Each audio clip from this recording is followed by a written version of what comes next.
What happens when one of Britain's most respected actors walks into a daytime talk show expecting a pleasant conversation, only to be met with accusations, mockery, and personal attacks?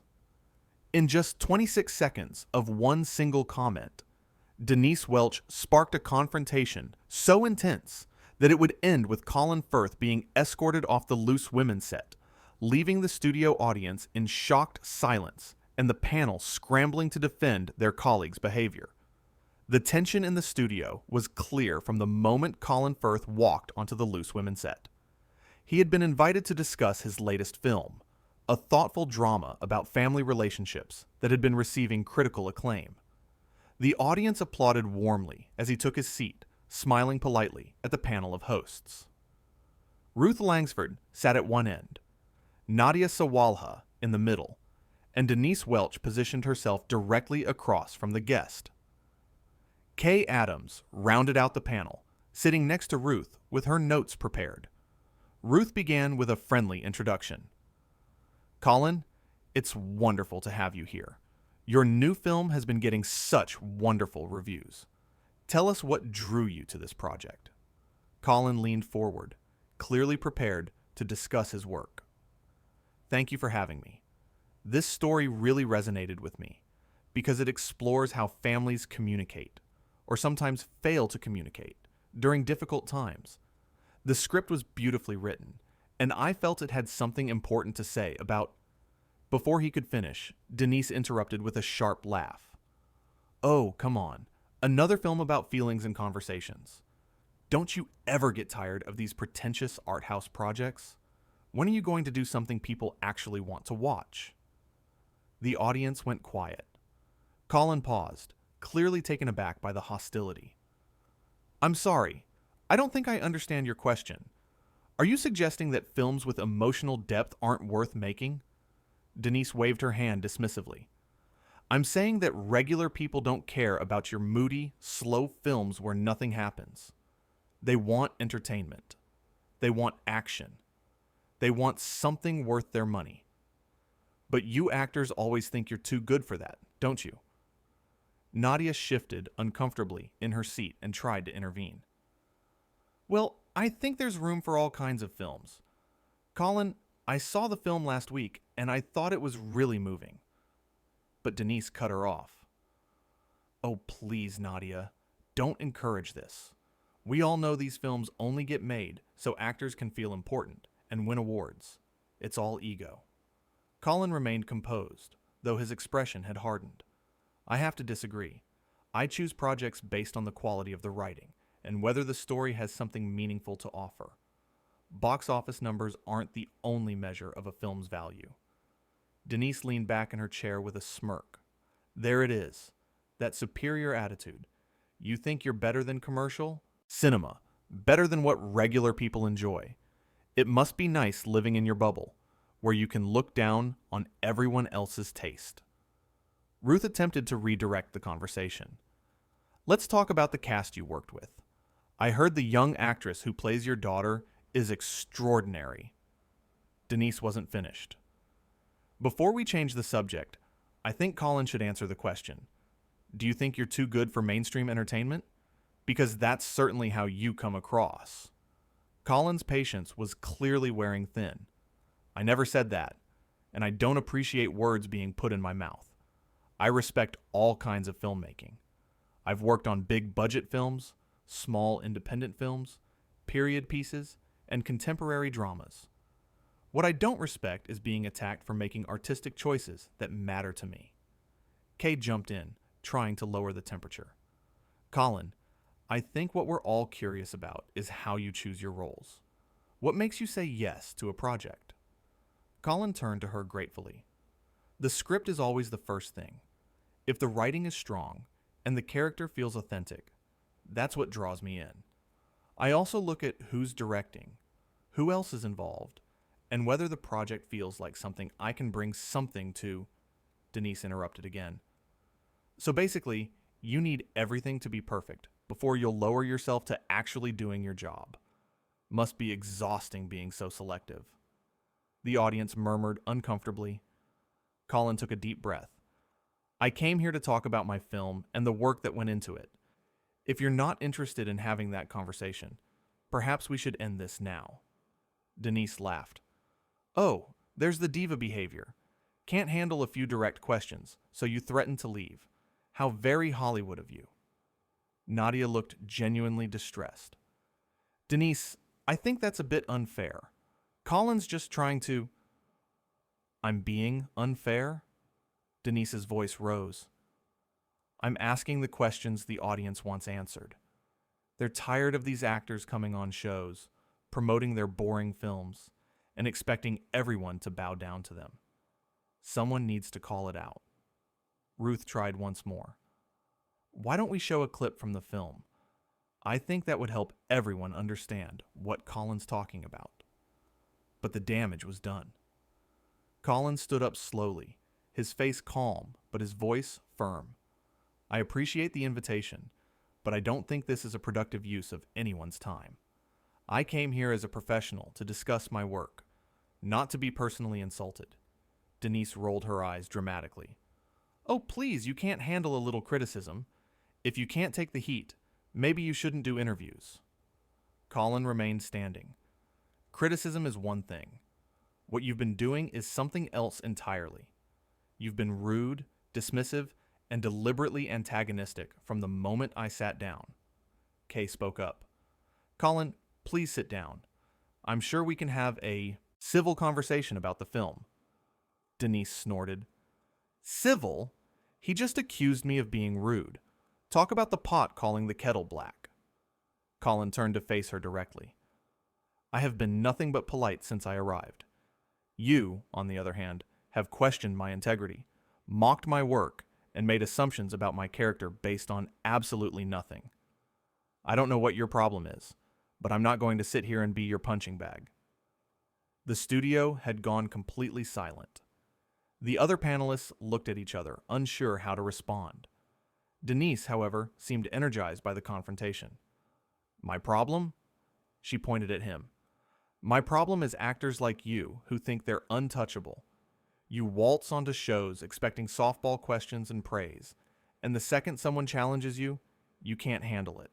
That's my problem." Nadia had heard enough. "Denise, stop. This has gone too far. Colin's been a perfect gentleman, and you've been incredibly hostile. I think you owe him an apology." Denise whipped around to face Nadia. "Excuse me? I don't owe anyone an apology for doing my job. If you want to sit here and fawn over celebrities, fine, but don't tell me how to conduct an interview." Ruth held up her hands. "Everyone, let's just take a breath. Colin, please, we value having you here. Can we start over?" Colin shook his head. "I appreciate that, Ruth, but no. I have too much respect for myself and my work to continue this charade. Your colleague has made it abundantly clear that she has no interest in a genuine conversation." Denise stood up as well, her voice dripping with sarcasm. "Fine, leave. Run away because someone didn't worship at your feet. Very mature." Colin's voice remained steady, but there was steel in it now. "I'm leaving because you've been unprofessional, disrespectful, and frankly, mean-spirited. I don't know if you're having a bad day or if this is just who you are, but either way, I'm not interested in being part of it."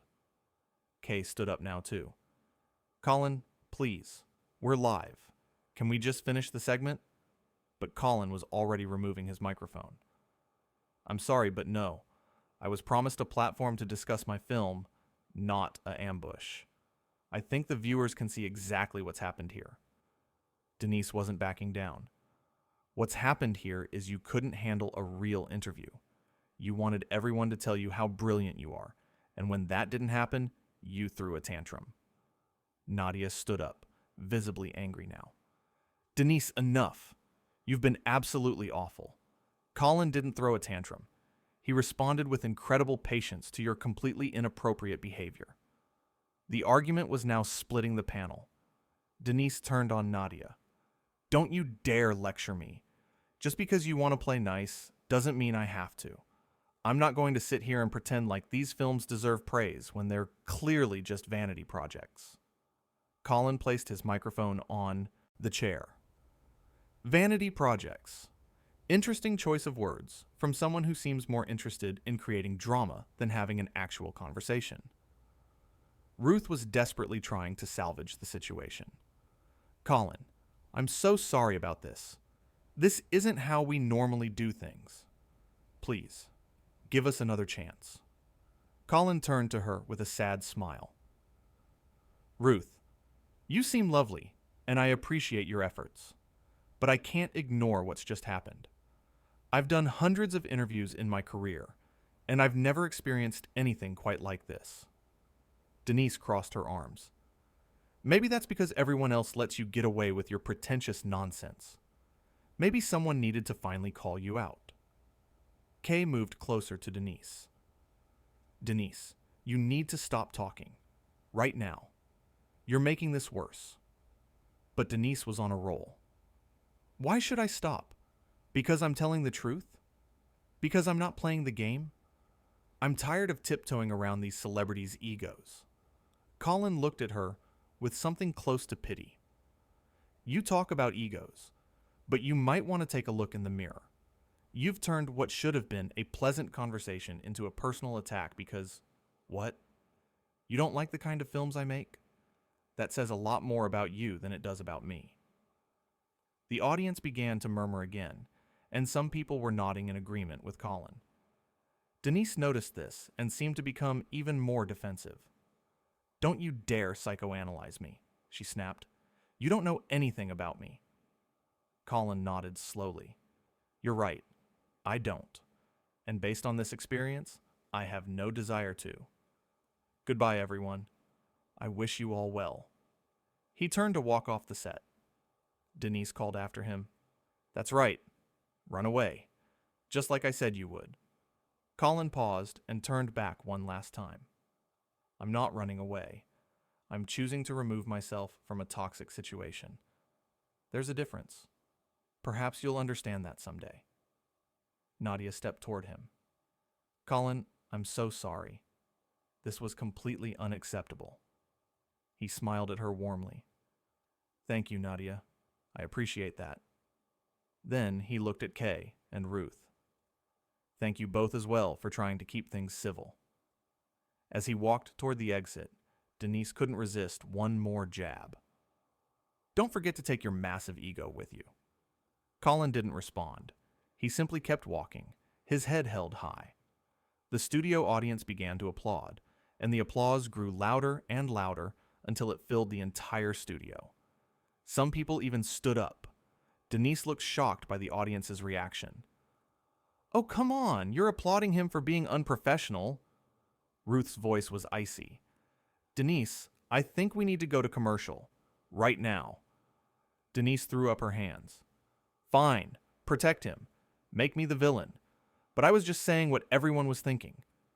Nadia shook her head. No, Denise, you were saying what you were thinking. The rest of us were thinking how. Incredibly rude you were being. Kay added quietly.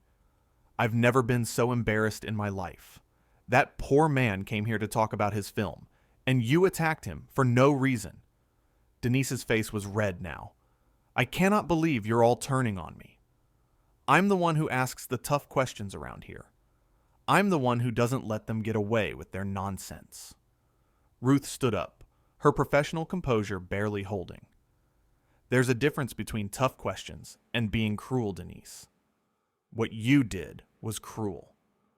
A producer rushed onto the set, clearly panicked. He whispered urgently to Ruth, who nodded grimly. She turned to the camera. We're going to take a short break, Ruth said, her voice strained. We'll be right back. As soon as the cameras cut, the producer turned to Denise. What were you thinking? Do you have any idea what you've just done? Denise stood her ground. I was doing my job. I was asking real questions instead of kissing up to another celebrity. The producer looked like he wanted to explode. You weren't asking questions.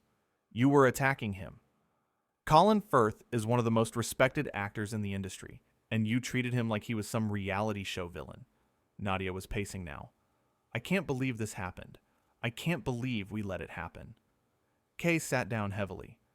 We tried to stop it, But Denise just kept going. Denise looked around at her colleagues and the producer. So now it's all my fault? None of you have the guts to admit that I had a point? Ruth turned to face her. What point, Denise? That you don't like thoughtful cinema? That you think actors who choose quality over commerce are pretentious? What exactly was your point? Denise's voice rose again. My point was that he came here acting like he was too good for this show, too good for daytime television, and I wasn't going to let him get away with it. Nadia stopped pacing and stared at her. He never acted like that. You decided that's how he was before he even sat down, and you spent the entire interview trying to prove it.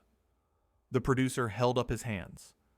We need to figure out what we're going to say when we come back from commercial. The phones are already ringing. People are furious. Denise folded her arms. Let them be furious. At least they're talking about the show. Ruth's voice was ice cold. That's what you care about? Ratings? You just humiliated a guest on live television, damaged the reputation of this show, and hurt all of us in the process. And you're thinking about ratings?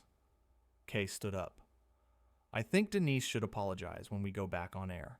To Colin, to the audience, to everyone. Denise laughed bitterly. I'm not apologizing for anything. I stand by everything I said. The producer looked at his watch. We have 2 minutes before we're back on air. Someone needs to say something. Ruth took a deep breath. I'll address it. I'll apologize on behalf of the show.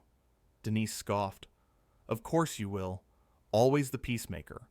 Always trying to make everyone happy. Nadia walked over to Denise. What is wrong with you? Seriously, what's happened to you? This isn't who you are. Denise's eyes flashed. Maybe this is exactly who I am. Maybe I'm tired of pretending to care about these people who don't care about us. They show up, promote their projects, and leave. We're just a stepping stone to them. Kay shook her head. That's not fair, and you know it. Most of our guests are lovely. Colin was lovely.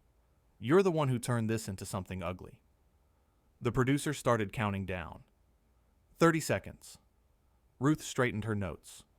When we come back, I'm addressing what happened. The rest of you can join in if you want, but I'm not going to pretend that was okay. Denise sat back in her chair. Do what you want. I'm not backing down. Nadia looked at her sadly. Then you're on your own. The producer pointed at the camera. And we're back in 5, 4, 3. The red light came on. Ruth looked directly into the camera, her expression serious. Welcome back. I think we need to address what just happened. Our guest, Colin Firth, left the show because the interview became uncomfortable and, frankly, inappropriate. Nadia jumped in. I want to personally apologize to Colin. He came here to talk about his beautiful film, and he was treated with disrespect. That's not what this show is about. Kay nodded. I completely agree. Colin conducted himself with grace and professionalism throughout, and I'm sorry he felt he needed to leave. All 3 women looked at Denise. She stared back at them, her jaw set. The silence stretched out uncomfortably. Finally, Ruth spoke. Denise, would you like to say anything? Denise looked at the camera. I was asking questions that I thought needed to be asked. If that made people uncomfortable, so be it. I'm not here to make everyone feel good about themselves. The audience reacted with shocked murmurs. Nadia put her head in her hands. Ruth's voice was tight. I think we're going to move on to our next segment now. But Denise wasn't finished. Before we do, I just want to say that I think it's interesting how quick everyone is to defend a wealthy actor who couldn't handle a few direct questions. Maybe that says more about all of you than it does about me. Kay turned to her, visibly angry. They weren't direct questions, Denise. They were attacks. There's a difference, and if you can't see that, then I really don't know what to say to you. Nadia lifted her head. You called his work pretentious. You mocked his choices. You accused him of being elitist and having a massive ego. Those aren't questions. Those are insults dressed up as journalism. Denise stood up suddenly. You know what? I don't need this. If you all want to sit here and criticize me for doing my job, then maybe I should leave too. Ruth stood as well. Denise, sit down. We're live. We're professionals. We can disagree off camera, but right now, we have a show to do. Denise grabbed her microphone pack. I'm not sitting here while you all gang up on me. I said what I said, and I meant it. If you can't handle that, that's your problem, not mine. Kay looked stunned. You're actually leaving? In the middle of the show? Denise started walking off the set. Watch me. Nadia called after her. Denise, this is ridiculous. Come back. But Denise kept walking. The cameras followed her as she stormed off the set, leaving her 3 colleagues sitting in stunned silence. Ruth turned back to the camera, clearly trying to maintain her composure. Well, this has certainly been an unusual day. We're going to take another break, and when we come back, we'll continue with our planned segments. As the show cut to commercial again, the 3 remaining panelists looked at each other in disbelief. Nadia spoke first. Did that really just happen? Did we lose 2 people in 1 episode? Kay laughed, but there was no humor in it. I've been on this show for years, and I've never seen anything like this. Ruth rubbed her temples. The phones must be going crazy. Social media is probably exploding. This is going to be everywhere. The producer appeared again, looking even more stressed than before. Okay, ladies. We need to get through the rest of this show. Can you do that? All 3 nodded. Nadia asked, What about Denise? Is she coming back? The producer shook his head. She's left the building. We're on our own. Kay sighed. Well, at least we tried to do the right thing. We stood up for Colin, and we didn't back down when Denise tried to justify what she did. Ruth nodded. That's all we can do. Be honest, be professional, and try to salvage what's left of this disaster. Nadia looked at the empty chairs where Colin and Denise had been sitting. I just feel terrible for Colin. He didn't deserve any of that. The producer started his countdown again. 30 seconds, everyone. Let's just get through this. The 3 women straightened their shoulders and prepared to continue the show. Whatever happened next, they had done what they thought was right. They had defended their guest, called out inappropriate behavior, and maintained their integrity even when it meant standing against one of their own. The red light came on again, and Ruth smiled at the camera with practiced professionalism. But everyone watching could see the strain behind her eyes, the tension in her jaw, the way her hands gripped her notes just a little too tightly.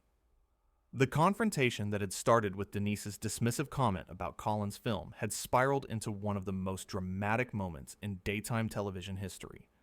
2 people had walked off the set. The panel had fractured. And somewhere, Colin Firth was probably wondering what exactly he had walked into. But through it all, one thing was clear. When faced with the choice between backing up inappropriate behavior and standing up for what was right, Ruth, Nadia, and Kay had chosen integrity. They had chosen to defend a guest who had been mistreated. They had chosen to call out cruelty, even when it came from someone they worked with every day. And Colin, despite being ambushed and insulted, had maintained his dignity throughout. He had been patient. He had been reasonable. He had given Denise chance after chance to change course. And when it became clear that wasn't going to happen, he had calmly removed himself from the situation. The audience had recognized this. Their applause as he left wasn't just support for a celebrity. It was acknowledgement that he had handled an impossible situation with grace and class. Meanwhile, Denise had proven exactly what everyone suspected during the confrontation. When called out for her behavior, when asked to take responsibility, when given the chance to apologize, she had doubled down. She had blamed everyone else. She had played the victim, and ultimately, she had stormed off rather than face the consequences of her actions. The contrast couldn't have been starker. One person left because they were being mistreated. The other left because they were being held accountable. As the show continued with its remaining panelists, the full weight of what had happened began to sink in. This wasn't just an awkward interview. This wasn't just a disagreement that got out of hand. This was a complete breakdown of professional conduct, broadcast live for millions to see. The questions that would follow were inevitable. How did this happen? Why did Denise target Colin so aggressively? What would the fallout be? But those questions would have to wait for another day.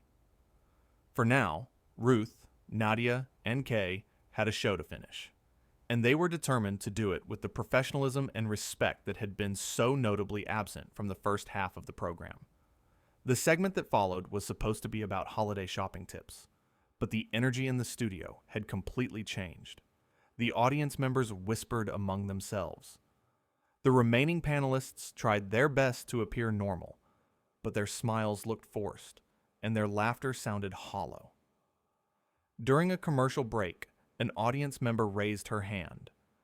"Can I ask what really happened there, with Colin and Denise?"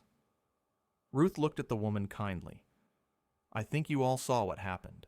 Sometimes interviews don't go as planned, and people react in different ways." Another audience member spoke up. "But Denise was so mean to him. He seemed like such a nice man." Nadia nodded. "He is a nice man. One of the nicest guests we've ever had, actually. What happened today was unfortunate, and we're very sorry you all had to witness it." A third audience member chimed in. "Will Denise be coming back?" Kay and Ruth exchanged glances. Kay spoke, carefully. "That's not something we can discuss right now, but we appreciate your concern and your patience as we work through this." The producer gave them the signal that they were about to go back on air. The three women composed themselves once more, but it was clear to everyone watching that the damage had been done. Back on set, the show was wrapping up. Ruth addressed the camera one final time. "Thank you all for joining us today. We know it was an unusual show, and we appreciate your understanding and support." Nadia added, "And to Colin Firth, if you're watching, we're truly sorry for how things went today. You deserved better." Kay finished with, "We hope you'll join us tomorrow when we'll be back to our normal programming. Take care, everyone." As the credits rolled and the camera stopped recording, the three remaining hosts sat in silence for a moment. Finally, Nadia spoke. "I can't believe we actually got through that." Ruth removed her microphone slowly. "I can't believe it happened in the first place. In all my years of television, I've never experienced anything like that." Kay stood up and stretched. "The question is, what happens now? With Denise, I mean. Can we really continue working with her after this?" Nadia looked troubled. "I don't know. Part of me wants to give her the benefit of the doubt, but she didn't just cross a line today. She obliterated it." Ruth gathered her notes. "That's not our decision to make, but I will say this. If she comes back, things need to change. We can't have a repeat of today." The three women hugged each other, united by the shared trauma of what they had just experienced. They had supported each other through an impossible situation, and that bond would be stronger for it. As they left the studio, audience members stopped them to offer words of support and encouragement. One woman took Ruth's hand. "Thank you for standing up for Colin. That took courage, especially with the cameras rolling." Ruth smiled sadly. "It shouldn't take courage to treat people with respect. That should just be the baseline." Another audience member approached Nadia. "I hope Colin knows how awful we all felt for him. He handled it so well." Nadia nodded. "He did. He was a complete professional, even when being treated so poorly. I hope he knows we don't all feel the way Denise does." What had started as a simple promotional interview for a thoughtful film had become something much bigger. It had become a lesson in how quickly things can go wrong when professionalism gives way to personal agenda. It had shown the importance of standing up for what's right, even when it's uncomfortable. And it had demonstrated that grace under pressure is not about never getting upset, but about how you handle yourself when you do. Colin Firth had walked onto that set expecting a pleasant conversation about his work. Instead, he found himself defending his choices, his integrity, and his character against baseless attacks. And through it all, he had remained calm, measured, and dignified. When it became clear the situation was untenable, he made the difficult decision to leave rather than continue subjecting himself to mistreatment. That decision, to value his own dignity over the expectation that he simply endure abuse for the sake of promotion, spoke volumes. It showed strength, not weakness. It showed self-respect, not arrogance. And the audience had recognized that immediately, responding with applause and support. The confrontation that began with Denise's dismissive attack on Colin's artistic choices had revealed something important about character. When tested, Colin had shown patience and class. Denise had shown hostility and an unwillingness to take responsibility. And Ruth, Nadia, and Kay had shown the courage to call out wrong behavior, even from a colleague. In those 26 seconds, when Denise first questioned whether Colin's films were pretentious art house projects, she had set in motion a chain of events that would define her, define him, and define everyone involved. And by the time it was over, there was no question about who had come out looking better.